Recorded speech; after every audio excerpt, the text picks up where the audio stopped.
An balma lamɛnnikɛlaw aw salam aleikum aw tulo bɛ arajo Bamako 24 de kan na ka bɔ Mali kɔnɔ na minnu bɛ k'an lamɛn jamana fan o fan jamana kɔnɔ ni jamana kɔ kan k'aw bɛɛ lajɛlen foni k'aw koɲuman dɔn. Aw sɔgɔlen b'aw ka arajo Mandi la Bamako 24 min bɛ n'a bɛ kunnafoni latɛmɛ aw bɛɛ lajɛlen tɔgɔ la diɲɛ ma don o don a balimakɛ n'aw denkɛ Abdulaye Kulibali fɛ k'a sɔrɔ ɲɛmaaba n'i y'a sɔrɔ o bɛ tali kɛ Jije Sare la ale bɛ ka baaraw bɛɛ lajɛlen jateminɛ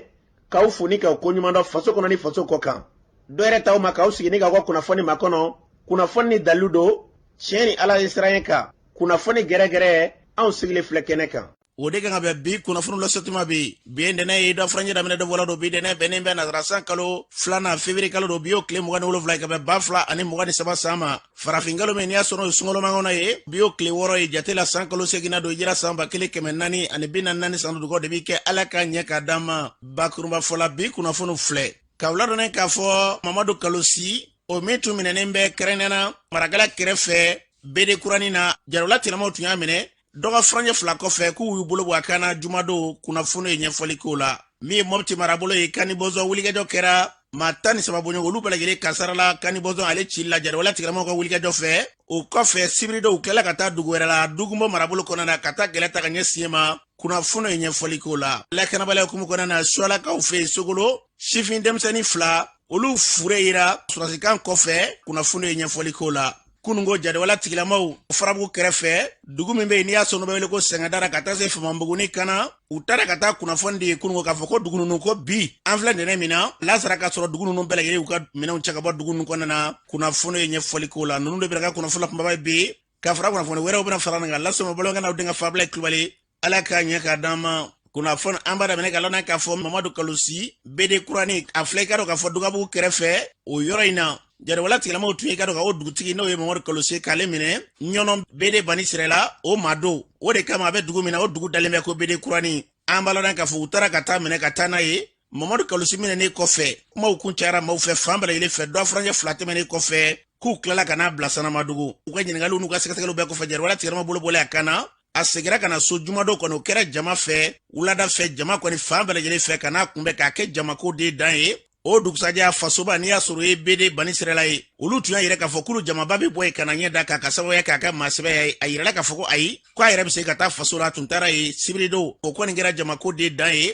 ka taa dugukalanw kɛ kunungo ka segin ka na a sigiyɔrɔ n'o ye BD Kurani ye maa caman ka fɔ la ni minɛni minnu bɛ sen na bi ko nin dɔw tɛ dɔ ye dɛ maaw ni ɲɔgɔn cɛ ka taa nkalon da maaw la walima ka wulikajɔ kɛ ni ka se ka taa maa dɔw coron u ɲɛ kɔrɔ u ka se ka n'olu minɛ ko nin kɛra o hukumu de kɔnɔna na kuma kɔrɔmara tɛ dɔ yɛrɛ bi a bɛɛ ka dɔn k'a fɔ a ka denbaya la an bɛ dugawu kɛ yarabi Ala kana nin ɲɔgɔnna wɛrɛ ni ka nin kɛ fɛn fɛn basigi lafiya u bɛna an ka jamana kɔnɔ sira o sira fɛ Ala ka Mali bila o sira kan n'an bɔra yen jadwala tigilamaw b'u sɔn ɲɔnɔ marabolo kɔnɔna na B5 ani B4 min ye ka dɔn k'a fɔ sibirido ye k'u ye wulikajɔ kɛ maa dɔw bɔtɔla dɔgɔɲiyɔrɔ la k'u ye dɔw minɛ ka dɔw sɛbɛkɔrɔti B5 ka dɔw kunnafoniw na u kɔfɛ ko B4 maa 2 u taara n'olu ye marabolo in 2 n'i y'a bɛɛ lajɛlen lajɛ ɲɔnɔ dugutu dugu 2 ni ɲɔgɔn cɛ a dugu 2 bɛɛ lajɛlen u bɛɛ ka dɔn k'a fɔ B6 ale komini fɛ a yirala k'a fɔ ko nin min kɛra bɛɛ lajɛlen bɛ yɛrɛ ɲininka la hali bi k'a fɔ ko maaw hakilila ko basigi kun b'a la ka na yɔrɔ ninnu na dɔɔni dɔɔni ko jadewala tigilamaw kɛlen bɛ k'u sɔn n'i bɔra dugu kɔnɔ ka ban i ni hɛrɛ farala u ye nin min kɛ kunnafoni k'u taara ni maa 2 ye n'olu ye BK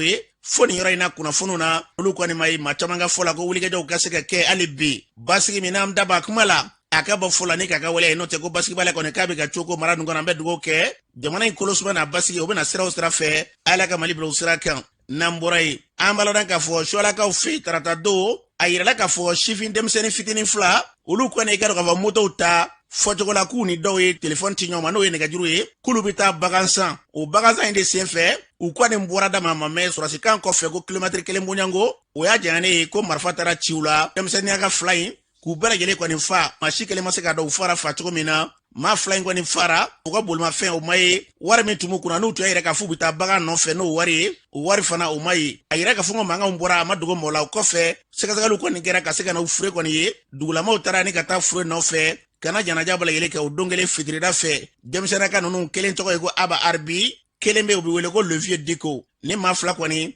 u kasaralu ni na sigida maa caman ka kuma la an ye maa si kelen tɛ k'a fɔ k'i bɛ se k'i dantigɛ k'a fɔ ko nin de y'a kɛ sababu ye u kɔni bɔra dama k'a fɔ k'u bɛ taa baganw nɔfɛ ko nin de kɛra an bɛ dugawu kɛ jamana in lakana u bɛna sira o sira fɛ yarabi Ala ka jamana ni k'a bila o sira kan namburai kani bozo dogo frage ngona na wuli gajo kera alamsa ni kana jumana dugu in ka se ka ci ka ma camani ko kasarani na fo matani sababu nyongo ka mado jongi o min kera mi jugal jigiba ale yɛrɛ bɔra ka taa fo kɛnɛ ka ye a ye ɲiningali kɛ Bala Gindo la o ye kuma min fɔ an ka lamɛn. Ne tɔgɔ Bala Gindo, ne ye Danamasagu secrétaire général ye Bankasi. Acte min kɛra Kani Bɔnzɔn minnu tora la Ala k'u dayɔrɔ suma. Banabaatɔ ninnu Ala k'u ka bana fisaya. Ne bɛ min fɔ Kani Bɔnzɔn attaque na gouvernement nɔ b'a la kosɛbɛ. 3 jours avant kunnafoni bilala mɔgɔ jugu ninnu bɛ ka ɲɔgɔn dalajɛ a nayi u bɛ sɔrɔ Koro mara de la. Mardi yɛrɛ journaliste ni videoman caman bɔra ka kuma kan. Fo 18h sera ne yɛrɛ bakun y'o communiqué kɛ k'a fɔ mɔgɔ ninnu dɔw tɛmɛna ka taa Biriga ani Dɛru, dɔw tora bom a nayi, dɔw tɛmɛna ka taa Kulu sanfɛ. O sira in ka tilen ye. U ka renfort dɔ de nana u sɔrɔ, o sɔrɔla ka don dugu in kɔnɔ. Sani attaque ma ka kɛ yɛrɛ o bɛ mouvement na vers 11h o yɛrɛ alerte kɛra faama bɛɛ sanfɛ ani dugu ma. O bɛɛ la u ma réagi. Mɔgɔ ninnu nana ka dugu attaquer vers 16h30 comme ça ka se kɛ dugu la fo ka mɔgɔ 13 faga ka mɔgɔ 4 ɲɔgɔnna bana. O tɛmɛnen fana kɔfɛ bi an bɛ Bankasi insécurité ko bɛ cogo di? N bɛ se ka min fɔ Bankasi insécurité Bankasi vraiment sɔrɔdasi minnu bɛ yen u ka effectif ka dɔgɔ olu tɛ se ka sécurité assurer. Dozo minnu bɛ k'u dɛmɛ olu tɛ fɛ ka baara kɛ dozo fɛ. O de ye sécurité ko gɛlɛya an fɛ kosɛbɛ yan. Donc l'armée monte en puissance. Au pays Dogon, l'armée malienne ne monte pas en puissance. C'est au contraire. O ye kuma de ye kuma wɛrɛ minnu bɛ dugubaw kɔnɔ minnu dalen don climat jukɔrɔ olu bɛ kumaba mun fɔ o ni min bɛ terrain kan c'est très différent. L'armée malienne monte en puissance depuis o y'o fɔli daminɛ fo ka se bi ma. An m'o ye terrain kan o. Fagali mun kɛra Gomosogo attaquera Sege attaque suivant a ti ka ban Kesaguru ni Wanenpa Jalasagu Gomosogo Sege ni bɛɛ attaquera Kani Bɔnzɔn o yɛrɛ kɛra a bɛɛ fagali jugu kɛra baganw bɛɛ gɛnna minɛnw bɛɛ cɛra o bɛɛ la armée ma se ka résultat ɲɛnaman d'a ma minnu bɛ o ko yira k'a fɔ ko armée malienne monte en puissance an m'o fansi de ye a attaque kɛlen bɛɛ dozo de bɛ taa ka attaque défend ɲɛmɔgɔ ninnu u k'u jija bɛɛ bɛ k'a fɔ k'u bɛ ka jija an bɛ tugu mɔgɔ nɔfɛ an b'a fɔ k'u bɛ ka jija mais min ka di anw ye o ka anw lamɛn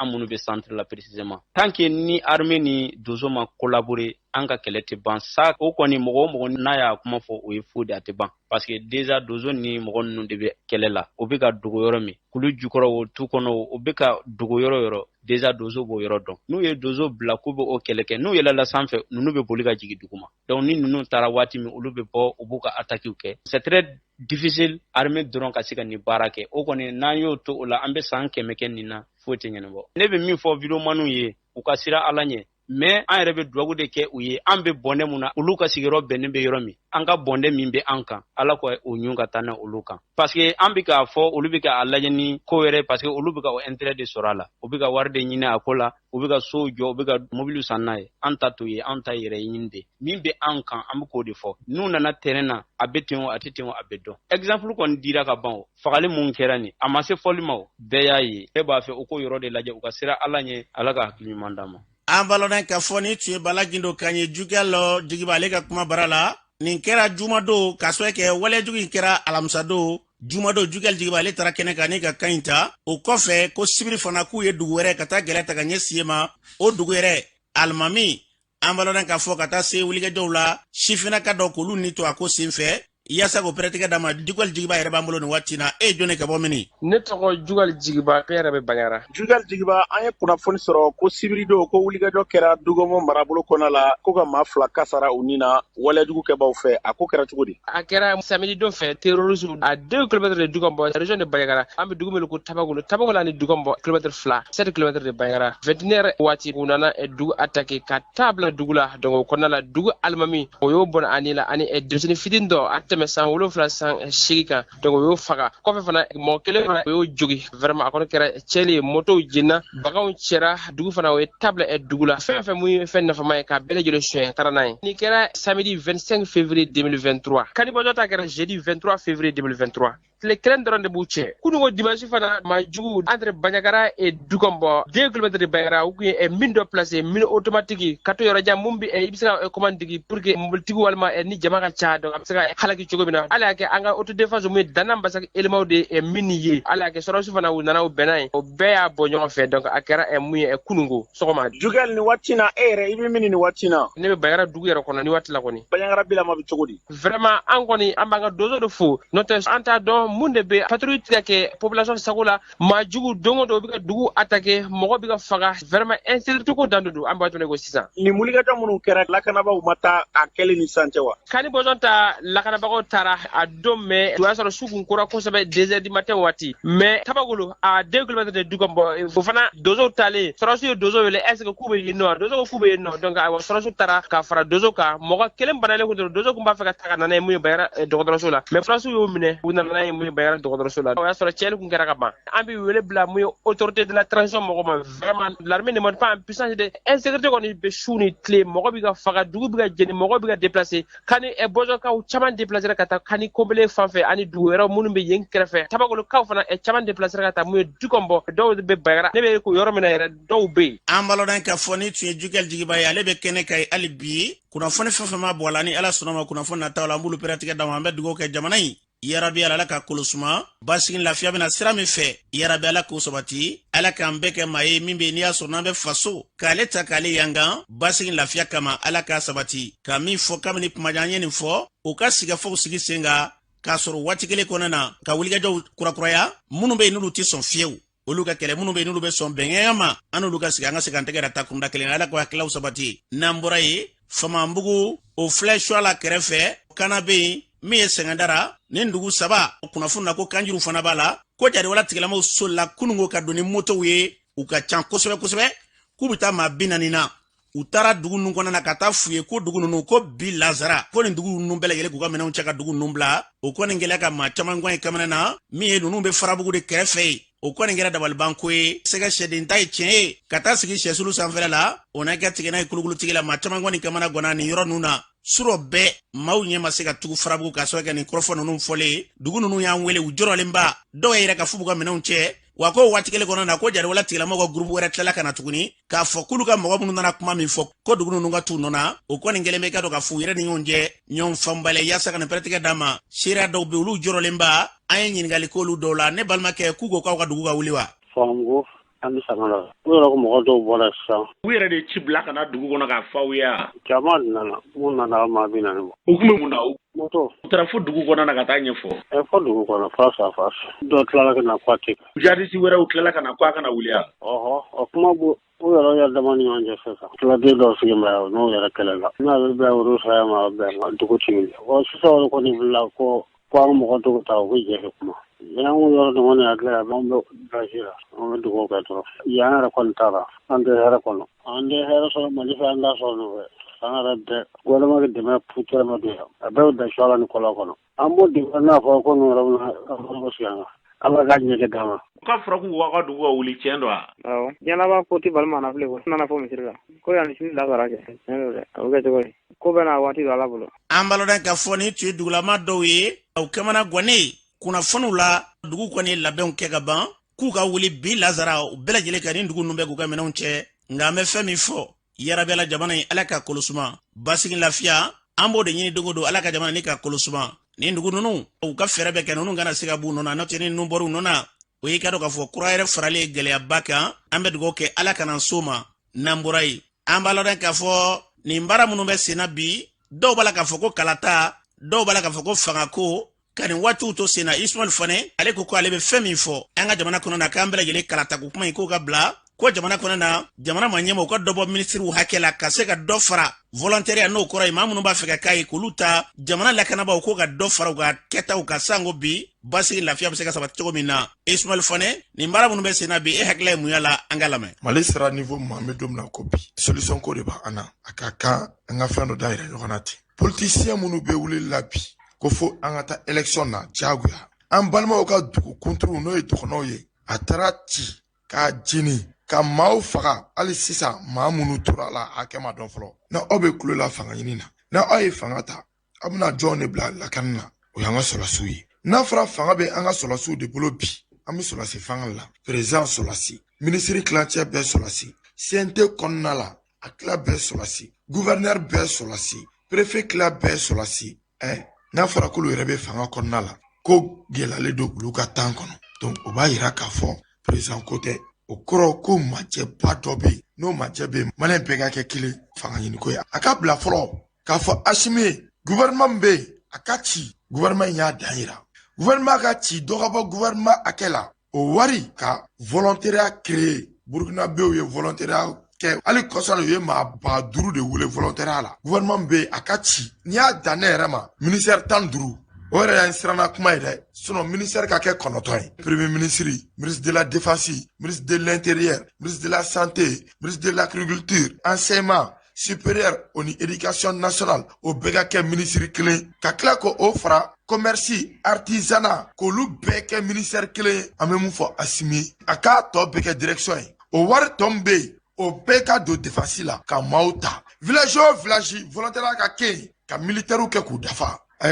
Asimi an ka tiɲɛ fɔ révolution wallahi ni transition in ma préparé révolution kama parce que maaw de bɛ ka ta k'u bila place la ko bɛɛ ka dɔ dun CNT ka budget o fana ka ci k'o fana réduit maa fɛn fɛn bɛ CNT kɔnɔna la k'a bɛɛ la na 50,000 la a wari tɔ a bɛɛ ka don défense la ka volontariat créer Asimi i ka 100 millions mun bilalen don ji bɔ forage ni fɛnw sen an ka ɲɔgɔn nɛgɛ bɔ a la bɛ ka kɛ ka campagne de préparer bien vrai que ji bɛ ka di mɔgɔw ma a ka ɲi dɛ mais a budget ka bila trésor kɔnɔna la a 100 millions ko kuma ka bɔ i ka caisse noire ko kuma la millions 50 min b'i bolo k'o tila 2 ye millions 25 ka d'i ma o tɔ millions 25 ka fara millions 100 i kan k'o bila trésor kɔnɔna la sécurité ni développement de ta ɲɔgɔn fɛ donc an mago bɛ sécurité de la bi sinon i ka transition ye an ka ɲɔgɔn nɛgɛ bɔ a la an ko ka min soutenir mais i kelen don ka poste warakata bɛɛ ka na bɛɛ ka dɔ dun kɛ i sigilen ka to yen i ma dɔn dɔgɔnɔw tɔɔrɔ la i ma dɔn togoda la maaw tɔɔrɔ la maaw de bɛ ka faga fan bɛɛ maaw de bɛ ka ɲani fan bɛɛ ka daminɛ Farabugu Dɔgɔfiri Ɲɔnɔ n'a laminiw Segu n'a laminiw Mɔti n'a laminiw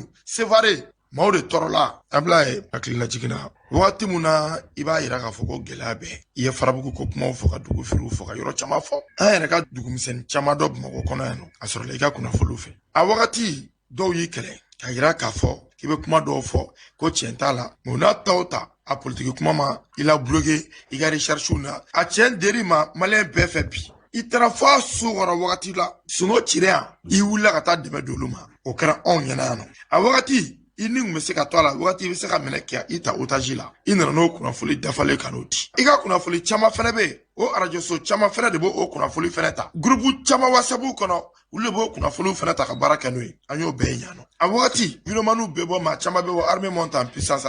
puissance o preuve dɔ ye premier ministre ka tabaliya ye Burama ni Ansongo donc o y'a yira k'a fɔ information minnu tun bɛ ka di i fɛ kunnafoni la insécurité kan i b'o sɛbɛtiya n y'o de fɔ n ko maa minnu tun bɛ ka premier ministre Buruja wagati n ko ne tɛ jigin premier ministre la n bɛ jigin armée la n'olu y'a yira k'a fɔ ko insécurité bɛ yen donc an bɛ ka kuma sɔnja i la hɔrɔnya kɔnɔna la donc k'a fɔ hali bi maliyɛnw ye an ka hakili to jamana in na an k'an bolo fara ɲɔgɔn kan n'an ma jɛ k'an kɛ kelen ye an ka bɔ fanga ɲini ko in kɔnɔna la ka jamana lajɛ Mali in bɛɛ bɛ jeni ka ban pewu wa an bɛɛ bɛ bɔ a kɔnɔ yan nɔ parce que n'i y'a mɛn an bɛ fanga ɲini ko kɛlɛ kɛ an b'a kɔnɔ de cɛden minnu b'an na kana n'a bɛ ka gɛlɛya olu bolo o b'a yira k'a fɔ ko in ka kalan n'a farala ɲɔgɔn kan o de bɛ se ka ko in solutionner n bɛ tile k'o de f'i ye Asimi vraiment n'i y'a dɔn k'a fɔ i bɛ gasi sigi la fanga kɔnɔ Asimi wallahi an b'a ɲini i fɛ transition don transition in kɔnɔ i ka démissionner et maintenant population yɛrɛ ka na ni maa ye maa min bɛ sigi an kunna an ka tɛmɛ ni transition tɔ ye ka taa kuncɛ joona joona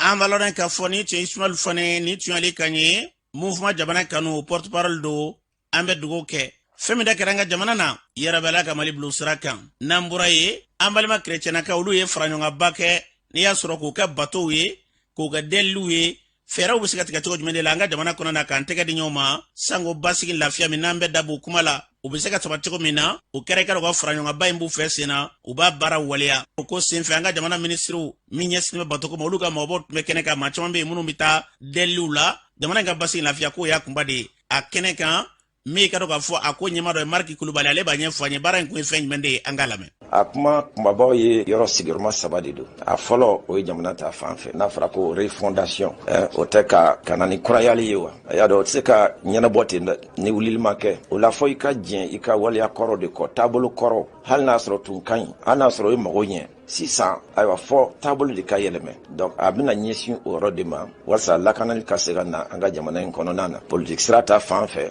jamanadenw fana ta fanfɛla la ni an y'a ye k'a fɔ ko jamanadenw bɛɛ wulila janko ɲɛmɔgɔw an ye transition ye u bɛ baaraba min na bɛɛ b'o dɔn ni an ye faamaw ye min ye an ka kɛlɛbolow ye minnu wulilen bɛ jamana lakanani kama u bɛ baara min na bɛɛ b'o dɔn aw ka jamanaden minnu fana bɛ yen nɔ fana n'u fana b'a ɲini k'a fɔ ko o Mali kura in o ka se k'a ye an b'a dɔn u bɛɛ bɛ baara kelen min na o la an ka kumakan de ye o tuma na jɔyɔrɔ jumɛn bɛ Ala bolo o ko la ale bɛ se ka mun de kɛ ni Ala dun bɛ fɛn kɛ fɔ minnu bɛ Ala tɔgɔ wele fulu fana de ka wuli donc ni dabɔla de ka an hakiliw dayɛlɛ k'an ka beliw dayɛlɛ ka cɛ labɛnni don an ni Ala cɛ o y'a fɔlɔ ye ka cɛ labɛnni don an yɛrɛ ni ɲɔgɔn cɛ o y'a filanan ye sabanan ka an jɔyɔrɔ fa jamana in kɔnɔ o kɔ an bɛna kuma min fana kan adamadenw mago ye an b'a tɔ sisan kɔni banaw ka ca dɛsɛw ka ca tɔɔrɔkow ka ca a jugumanw de bɛ yen nɔ sisan matigi bɛ se ka jumɛn de k'o ta fan fɛ Ala jɔyɔrɔ jumɛn b'o la deli fana bɛ k'o la banabaatɔw ma dɛsɛlenw ma degulenw ma dɔn ni aw bɛ da jinɛkow kɔni na donc mɔgɔ bɛ se ka hɔrɔnya ka bɔ o nijugu ka wale la cogo min na donc deli bɛna kɛ o ko bɛɛ de la o bɛna kɛ don o don wulada de fɛ tuma bɛɛ n'o bɛ kɛ wulada fɛ jamakuluba de bɛ kɛ yan o ko ta fan fɛ i kɛra chrétien ye o i kɛra silamɛ ye o a kɛra ko i yɛrɛ dalen tɛ Ala la o mais i dalen bɛ fɛn dɔ la ko mago b'i la i b'a fɔ mago ka ɲɛnabɔ o la delili bɛ kɛ bɛɛ de ye o ni an y'o seereya caman sɔrɔ ayiwa Ala ye maa minnu dɛmɛ n'u sera ka u magoɲɛkow sɔrɔ donc a bɛna ɲɛsin o ma o ni ka kɛ ni église yɛrɛ fana ta ye sisan ayiwa an b'a dɔn k'a fɔ n'i kɛra diinɛmɔgɔ ye tiɲɛ don fɛn caman bɛ yen nɔ i se k'i da don o la nka i kan k'a dɔn ko n'i t'i da don o la adamadenw ɲɛkɔrɔ i bɛ se k'i da don o la dama masa ɲɛkɔrɔ donc an bɛna kuma o fana de kan walasa tiɲɛna bɛɛ ka segin jɔyɔrɔ dɔ jamana in tayɔrɔ la n'i bɛ se delili la o i b'o delili kɛ i bɛ se min na k'o kɛ i ka se k'o kɛ walasa ayiwa an bɛɛ ka hɛrɛ sɔrɔ n'i bɛ bibili yɛrɛ kitabu kalan a fɔ ko ji bɛ jamana min na i bɛ dugu min na i ka hɛrɛ de sirilen b'o la e bɛ du min kɔnɔ i bɛ ga min kɔnɔ i ka hɛrɛ de sirilen b'o la ni tiɲɛni kɛra o ga kɔnɔ a tiɲɛni bɛ s'i ma hali ni bɔra o ga kɔnɔ na a tiɲɛni bɛ s'i ma. an balɔda k'a fɔ ni tun ye Mariki Kulibali kan ye kɛnɛ in kan an ka minisiri bɛ n'o ka baara ɲɛsinnen bɛ diinɛ ko ni bato ko o sabatili ma o ka mɔgɔbɔ min tun bɛ kɛnɛ kan Saka Kulibali ale taara o jɔyɔrɔ fa Saka Kulibali kuma min fɔ o filɛ. nisɔndiyalen bɛ kosɛbɛ n bɛ ni jɛkulu mɔgɔ fo n'o ye meye ye ani u ka pasteur principal an bɛ fo kosɛbɛ an ɲɛ bɛ u ka cɛsiri la u ka cɛsiri in kun tɛ dɔwɛrɛ walasa jamanadenw an bɛɛ lajɛlen ka hakilina ka kɛ kelen ye ani u seko min ye jamana jɔli la u b'a la k'o de kɛ u b'o kɛ cogo di a daminɛ o ye delili de n'i kɔni kɛra maa sugu ye i dalen bɛ fɛn dɔ la u dalen bɛ fɛn min na u b'a la k'o deli walasa u ka ɲɛ Mali ma a ka hɛrɛ kɛ jamana ye ani a ka basigi don jamana kɔnɔ na ni mun ye tiɲɛ na a bɛ mɔgɔ nisɔndiya a bɛ sama bɔ parce que n y'a ye k'a fɔ ko u bɛɛ lajɛlen cɛsirilen don u ye sun don ka Ala deli tile 40 walasa jamana ka se ka hɛrɛ sɔrɔ a tiɲɛna o ye ne dusukolo lamaga kosɛbɛ o la nisɔndiyalen bɛ kosɛbɛ ko la ninnu bɛ se ka kɛ misali ye mɔgɔ tɔw kan k'o ɲɛmada mun fɛ an bɛ jamana mun kɔnɔ na an mago bɛ fɛn mun na surtout mun bɛ diinɛmɔgɔw ko fɔ o ye n'a ɲɔgɔnnaw de ye ka ni n'a ɲɔgɔnna waleyaw caya jamana kɔnɔ na nin ka fisa ni an ka ɲɔgɔn kɔrɔfɔ ye a ka fisa ni an ka ɲɔgɔn nɛni réseau kan wala ka kuma wɛrɛw fɔ hakili n'an bɛɛ b'an jɔyɔrɔ ta i dalen bɛ fɛn min na k'o deli a ka ca Ala fɛ jamana bɛ hɛrɛ sɔrɔ jamana bɛ taa ɲɛ n kɔni b'a ɲini bɛɛ lajɛlen fɛ surtout fɛn o fɛn ye diinɛmɔgɔ ye an bɛɛ lajɛlen k'an bolo di ɲɔgɔn ma ani an ka ninnu ladege an seko min ye jamana kɔnɔ na an k'o kɛ a kɛra deli ye a kɛra sun ye wala a kɛra dɛmɛ fɛn o fɛn an k'o kɛ walasa jamana ka se ka hɛrɛ sɔrɔ jamana ka hɛrɛ ye an bɛɛ lajɛlen ka hɛrɛ de n'a mɛn i bɛ taa église la wala misiri la a y'a halisa jamana basigilen don jamana ka di de n'a man di i bɛ sɔn ka ɲinɛ o kɔ an ka deli kɛ walasa an ka to hɛrɛ la ani jamana ka taa ɲɛ. an balɔda k'a fɔ ni tun ye minisiri so ka mɔgɔbɔ kɛnɛ kan Saka Kulibali u ye dugawuba minnu kɛ an bɛ dugawu kɛ yarabi Ala ka ka jamana in a bɔ nɔgɔla sababu Ala ka ko ye jamana in ka kolosuma n'an bɔra ye carte biométrique ko kuma min bɛ senna bi maa dɔw b'a la ka fɔ finitigilakaw minnu b'a la ka baara kɛ ko dɔw bɛ ka a fɔ bi ko jama hakɛ man ca dɔw b'a la k'a fɔ k'a baara kɛcogo kɔni k'a tɛ kɛ olu ja ko n'i y'a jateminɛ machine minnu b'u bolo bi ko machine ninnu i ka dɔn k'a fɔ olu de kɔni gɛlɛya bɛ machine ninnu caman na Manakɔrɔ Sibirilakaw fɛ yen Buguni marabolo kɔnɔ la olu ka mɔgɔ dɔ b'an bolo gɛlɛya min bɛ Manakɔrɔkaw ta kan min i ka dɔn k'a fɔ bi olu ka cɛbɔ dɔ b'an bolo nin waati na e jɔn ne ka bɔ mini ne tɔgɔ ye Demba Samake ka bɔ Manakɔrɔ Buguni région kɔnɔ carte biométrique ko mansi min b'u bolo mansi ɲɛnama tɛ an ka dugutigi yɛrɛ nana recensement kɛyɔrɔ la mansi m'o t'a ye mansi bɛ ka mɔgɔ kelen de ye a bɛ i n'a fɔ aw mɔgɔ 10 bɛ sigi mansi bɛ mɔgɔ kelen de ye a bɛ batɔw la an bɛ wele bila Mali gouvernement ma a k'a lajɛ Alahu yɛrɛ de kama quoi an kɛrɛfɛ jamana mɔgɔw bɛɛ yɛlɛmana n'a fɔra ko carte naani kelen min b'an bolo fana ko o données ma se ka sécuriser u k'a lajɛ ka machine ɲɛnama yɛrɛ de ɲini mun bɛna se ka an ka données sécuriser quoi nin n'a yɛrɛ hali mɔgɔ 6 tɛ se ka enrouler tile kɔnɔ a bilen mɔgɔ caman bɔra télé ni médiaw kan ka fɔ ko carte biométrique ko polisiw tɛ baara fɛ a bɛɛ manamanakan ye n'a fɔra ko mɔgɔ miliyɔn dama ye ko mɔgɔ kelen ka taa sigi o ko kunna an yɛrɛ ka commune kɔnɔ gendarme kelen de bɛ ka fɛngɛ kɛ tiɲɛ yɛrɛ la an ka gendarme bɛ ka baara kɛ a kɛcogo la machine kɔni t'an ka gendarme bolo fiyewu parce que tablette min b'u bolo nin ye n'u ye coordonnées dɔ o b'a rejeter gendarme yɛrɛ ne t'a lajɛ fɔ siɲɛ 3 gouvernement de bɛ machine bila ka na pour que ka aw rouler o kɔnɔ ne hakili la source kan ka sɔrɔ machine bɛɛ kɔnɔ ni ka numéro ni na kɔni donna ka ban normalement a kan ka valider mais mɔgɔw bɔra télé la k'a yɛrɛ n'a ka fɔ an ka dossier ma sécuriser ne bɛ se ka da o kuma la kɛ kuma laban min bɛ n fɛ n bɛ wele bila ka ɲɛsin Mali gouvernement ma Assimi n'a ka jamakulu u k'a lajɛ ka machine ɲɛnama di an ma ni an roulera nin fɛ o ka kɛ enroulement yɛrɛ kɛcogo ye a ka agent caya commune kɔnɔ k'a lasigi mairie ni commandantsow la ani dugu mɔgɔ fara ɲɔgɔn kan yɔrɔ o la a bɛ taa ɲɛ n'o tɛ gendarmerie la ta n'a fɔra ko burusi kɔnɔ mɔgɔw ka taa gendarmerie la ko ka taa enrouler u tɛ nana sɔn a tɛ nana kɛ fɛn ye ko a dabɔra min kama a ka ko ye n bɛ foli di Ablaye yɛrɛ ma sibirila n'a lamini bɛɛ bɔra dibila bi k'a sababu kɛ Ablaye ka kunnafoni ɲɛnama dili ye an bɛ fo i ka baara ɲuman na. An balodan k'a fɔ ni tun ye Samake ni tun y'ale kan ye Denba Samake an bɛ dugawu kɛ wulikajɔ kun ye fɛn min ye n'o ye ɲinini ka se k'a ko bila lafiya minɛ kɔnɔ ala ka kɛ ten n'an bɔra ye World Division olu ye wulikajɔba kɛ fɛɛrɛ minnu b'u fɛ sen na bɛ n'u b'a la ka baara minnu sigi sen kan u da sera k'o kunbabaw ɲɛfɔ a ko ɲɛmaa Bilenba Kɔnɛ ale b'a ɲɛfɔ an ye an ka lamɛn. Ni kun ye min ye ka an da don Wobuzɔn ka baaraw la k'a fɛsɛfɛsɛ yaasa fasodenw ɲɛmɔgɔw hali minnu bɛ an dɛmɛ a bɛ fɔ minnu ba ɲuman kɛw fana ka se ka a faamuya an bɛ baara minnu kɛ togoda la Mali kɔnɔna na ka ɲɛsin denmisɛnw ka lakana ma san 2022 an ye togoda caman dɛmɛ ka ɲɛsin ji ko ma saniya ko ma ani dɛsɛya ko ma an ye denmisɛn caman dɛmɛ ani ka du caman dɛmɛ yaasa u bɛ se ka bɔ baloko juguya la cogo min ani a fanba dɔ fana kɛra a b'a dɔn Mali bɛ situation min na Mali bɛ lahalaya min na n b'a fɔ min ma ko insécurité lakanabaliya bɛ yen donc ka ɲɛsin o ma mɔgɔ caman de bɔra u ka duguw la ka n'u sigi dugu wɛrɛw la donc an b'a fɔ minnu ma déplacé interne an ye dɛmɛ caman kɛ ka ɲɛsin olu ma baara minnu bolo dara san 2023 la n bɛna fɔ cogo di an bɛna taa ɲɛ ka dɔ fara an ye minnu kɛ Wobuzɔn ka baara ɲɛsinnen don sinsinbere 3 de kan fɔlɔ an b'a fɔ minnu ma développement transformationnel fɛn o fɛn ye bamanankan na yiriwali ka ɲɛsin foroba cakɛdaw ma o minnu ye kɛnɛya kalanko saniya dɛsɛya ani denmisɛnw ka lakana o n'a ɲɔgɔnna caman donc an bɛna taga ɲɛ ka dɔ fara o kan ɲinan an bɛna programme 2 dayɛlɛ ka fara an ka programme 31 kan Mali la Wobuzɔn ka baara kun tilenna 2nan fana o ye i y'a fɔ o ye urgence ye an b'a fɔ o ma réponse humanitaire kasara ye minnu sɔrɔ ani minnu bɔr'u ka togodaw la olu dɛmɛni ko n bɔra kan an bɛna taga ɲɛ ka dɔ fara olu kan k'u dɛmɛ baloko ta fan fɛ k'u dɛmɛ musakako ta fan fɛ k'u dɛmɛ u ka fɛɛrɛ bɔ kow la k'u dɛmɛ u ka lakanaw la ani a laban fana o ye min ye taabolo sabanan ye Wobuzɔn na o ye an b'a fɔ o ma plaidoyer lafasali parce que foroba cakɛda o foroba cakɛda bɛ yen hali ni programme bɛ yen i b'a sɔrɔ dɛsɛ yɔrɔ b'o la donc lafasali de bɛ kɛ an ye ɲɛmɔgɔw bɛ kuma k'a daminɛ fo togoda la collectivité du mairie ka togodala mɔgɔw u kalan u ka droit n'u ka devoirs dɔn u ka kɛta ani u ka hakɛw dɔn yaasa olu yɛrɛ bɛ se ka u sen don faso jɔli baara la cogo min na.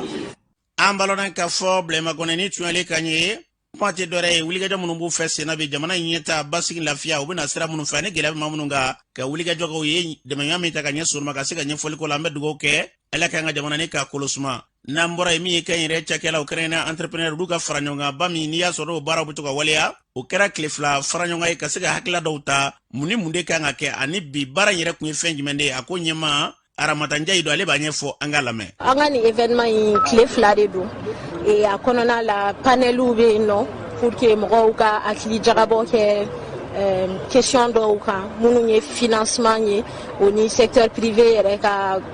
compétitivité paneliw mana bɔ a la déjeuner d'affaires fɛnɛ b'an bolo donc entrepreneur ni investisseur be ɲɔgɔn ye ka ɲɔgɔn faamuya pour que ka se ka baara kɛ ɲɔgɔn bolo dîner gala fana be yen nɔ an ka entrepreneur ka produit n'u ka service be yira partenaire la ani stand fana be yen nɔ ani formation ni master class pour que ka se ka inspirer ka se ka aptitude développer ni ye ni événement édition flana ni an ye édition fɔlɔ dɔ kɛ an y'a ye a diyara mɔgɔw ye kosɛbɛ an ye participant mun sɔrɔ a bɛ taa 500 personnes la donc partenaires ko k'an ka renouveler tuguni donc o de y'an bila an y'a kɛ Zena tile 2 ye ka activités caya ka partenaires caya pour que entrepreneurs bɛ se ka u ta sɔrɔ a la cogo min na. An balona ka fɔ ni tun ye Aramata Njayi ni tun yali kan u y'a fɔ cogo min na an bɛ dugawu kɛ ɲini fɛn Ala k'o ka sɔrɔ fɛn n'an bɔra ye min ka dɔn ka fɔ mouvement dɔ n'i y'a sɔrɔ o tɛ dɔ yɛrɛ dɛ wulikajɔ minnu kɛra n'olu y'a yira k'a fɔ k'olu ka fara ɲɔgɔn kɔrɔ tɛ dɔ yɛrɛ ye k'a da février kalo tile 20 tɛmɛnen in na n'o kɛra kunnafonidilaw tɔgɔla so kɔnɔ la parti politique dɔw ka taa fara Isa Kajuma ni maa dɔw minnu farala ɲɔgɔn kan yira k'a fɔ k'olu bɛna fara ɲɔgɔn kɛ n'a kɛra i ka dɔn k'a fɔ girinkajɔ ye girigaraw donna ko sen fɛ o kɔfɛ u tilala ka ɲɛfɔli kɛ kunnafonidilaw ye a ko sen fɛ Isa Kajuma ye kuma min fɔ o la u filɛ. Laɲini min don ye ka jamanadenw kunnafoni ka diɲɛ kunnafoni ka da ka ko min kɛra kojuguba don bɛɛ y'a kɔn dankarila bɛjɛ fanga la dankarila adamadenw ka hakɛ la an ko a ka kan an ka kunnafoni di jamanadenw ma ani diɲɛ ma o de y'a to an ye nin baara in boloda nka baara wɛrɛ fɔra bɛ nin kɔfɛ n'an bɛna o fana kɛ parce que ni nin diyara dɔrɔn kɔrɔ ko jamana bɛjɛ fanga n'o ye démocratie o y'o dabilatɔ ye nin ye baara ye baara min ni Ala sɔnna kunnafoni wɛrɛ bɛna di aw ma wagati nataw la ka an bɛɛ lajɛlen b'a kalama jamana in mago bɛ bɛn na a mago bɛ basigi la jamana tɛ se ka jɔ ni adamadenw tɛ se k'u hakilila fɔ basigi kɔnɔ sariya kɔnɔ bi an y'a ye dalilu bɛɛ b'an bolo dalilu ninnu fana an bɛna a da kɛnɛ ka siraw fɛ sira min ni a ka kan jamana ka jɔ a jɔyɔrɔ la ka da kan jamana tɛ se ka kɛ ni minnu bɛ fanga kɔ k'a lafasa ko bɛɛ bɛ daga olu ye ni hakilila wɛrɛ bɛ yen min t'o ye lagosi ni burujali o m'a bɔ sisan ka taa ɲini ka dankari mɔgɔw la dalilu bɛɛ b'an bolo komi n y'a f'i ye cogo min jamana baara don majisiraw b'an cɛ la politikimɔgɔw b'an cɛ la société civile b'an cɛ la maaw bɛ yen nɔ minnu fana ma jɛ ni bɛjɛ fanga lagosili ye olu b'an cɛ la kuma an bɛna baara wɛrɛw fana boloda ka ɲɛsin nin kojugu in ma ka da kan ko in u b'a fɛ k'a banaliser tubabu ɲuman na k'a kɛ komi foyi an tɛ se ka jɛ n'o ye o de y'a to an bɛna jamanadenw bɛɛ lawuli ni hakilila min ye u k'a faamu fɔlɔ parce que baara o baara fo a ka faamu n'a faamuyara tuma min wulikajɔ minnu kan ka kɛ sariya kɔnɔ o bɛɛ lajɛlen bɛna kɛ ka da kan nin bɛɛ kun ye de an ka laɲiniw bɛ se ka awa ɲɔngiri cogo min an dun ka laɲini ye fɛn fila de an bɛ mɔgɔw hakili lajigi o de ye k'a fɔ ka surasi constitution sigi an da la an tɛ jɛ n'o ye filanan fana ye min ye an ka taa kalata jɛlen na surasiw ka taa kan kɔnɔ u k'u ɲɛsin jamana lakana ma u ka politiki kɛrɛ to politikimɔgɔw bolo o de laɲini baaraw senfɛ ni gɛlɛya bɛɛ tara ka ɲɛsin an ma ka mɔgɔw laɲina laɲini yɛrɛ kɔ donc an tɛna se ka jɛ n'o ye cogo si la wulikajɔw bɛna kɛ sariya hukumu kɔnɔ ni Ala sɔnna. An balona ka fɔ ni tun ye Isa Kajuma kan ye an bɛ dugawu kɛ min dakari jamana in na basigi lafiya Mali Ala k'o sabati. N'an bɔra yen an bɛ taa jamana kɔ kan na Umu Danbɛlɛ mun b'e bolo bi. An karamɔgɔ fɛn min ye Nigeria ale jamanakuntigi kalata labɛnw kun bɛ sen na dɔgɔfurancɛ tɛmɛnen kɔnɔ ko jamanaden minnu tun welelen kun don sa k'a bɛ taga jamanaden 93,000 ani 104,000 ni kɔ de la k'olu de tun makɔnɔnen kun don ka taga jamanakuntigi kalata la walasa ka se ka to ka jamanakuntigi kura sugandi ni waati in na ko sigi kelen yɛrɛ kelen bɛ ka maa min kɔnɔ sa ni maaw bɛ se k'u nisɔndiya ni o ye ni jɔyɔrɔ b'o o bolo k'o ye Mahamadu Buhari ye. O kɔfɛ an taa Egypte jamana kan an bɛ don min na ko bi ko fɛn min ye dugukolo yɛrɛ ye ko bɛ Egypte jamana fan caman na bi n'i y'a ta k'a lajɛ ko fɛn min ye heure kelen kɔnɔ ko Egypte dugukolo yɛrɛ digere bonya taara fɛn min ye 4 ani murumuru kelen ɲɔgɔnna la nin waati in na ko fɛɛrɛw ka sigi sen kan walasa dugukolo yɛrɛ sababu in ka se ka fɛɛrɛw sɔrɔ a la cogo min na o kɔfɛ an bɛ taa Burkina Faso jamana kan tile 3 kɔnɔ fɛn min jatigɛwalekɛlaw ka wulikajɔw cayara kosɛbɛ Burkina dugu min bɛ wele ko Dewu n'i y'a ta k'a lajɛ ko finitigila ka maa 51 ni bɔnɛna o ni na Burkina finitigilakaw la a jirala k'a fɔ ko fɛn min ye Burkina ni Mali dancɛ ye ko wulikajɔw ka ca ɲɛ fan fɛ kosɛbɛ jatigɛwalekɛlaw fɛ fo ka taa se Burkina kɔrɔnya fanfɛla fɛ nin waati in na ko jamana ɲɛmaaw ka fɛɛrɛw sigi sen kan walasa ka wulikajɔ caya ni yɔrɔ kɔfɔlen na o kɔfɛ an bɛ taa Itali fɛn min ye tunkarakɛ maa 40 ɲɔgɔn olu de ni tora jigan kasara dɔ la min sɔrɔla ni dɔgɔfurancɛ in yɛrɛ kɔnɔna la fɛn min ye kunun kari ye kunnafoniw dara kɛnɛ kan ka jira k'a fɔ ko tunkarakɛw k'u ka fɛɛrɛ sugu bɛɛ lajɛlen tigɛ u kama walasa fɛn min ka kuru ye u bɛ don kuru minnu kɔnɔ ko a ji ka kansara fanga ka bon kosɛbɛ ko jamanaden caman de bɛ a la kosɛbɛ ka taga farafinna gun kan an karamɔgɔ tun ye min sɔrɔ nin kun y'olu dɔ ye. An bɛ dugawu kɛ yarabi la basi lafiya an ka jamana ka taa se jamana wɛrɛw ma an y'o de fɔ kuma ɲuman kelen fɔ ko 10 o ka fisa kuma langolo siya 100 fɔli jamana in basi tɛ dɔrɛ ye o de an dala gɛsɛ ye an bɛ ala deli jamana in yarabi ala ka se ka minɛnkɔrɔ kɔnɔ la an bɛ fɛn min fɛ ka tɛmɛ diɲɛ fɛn bɛɛ kan o jamana in kolosuma de n'o de kɛra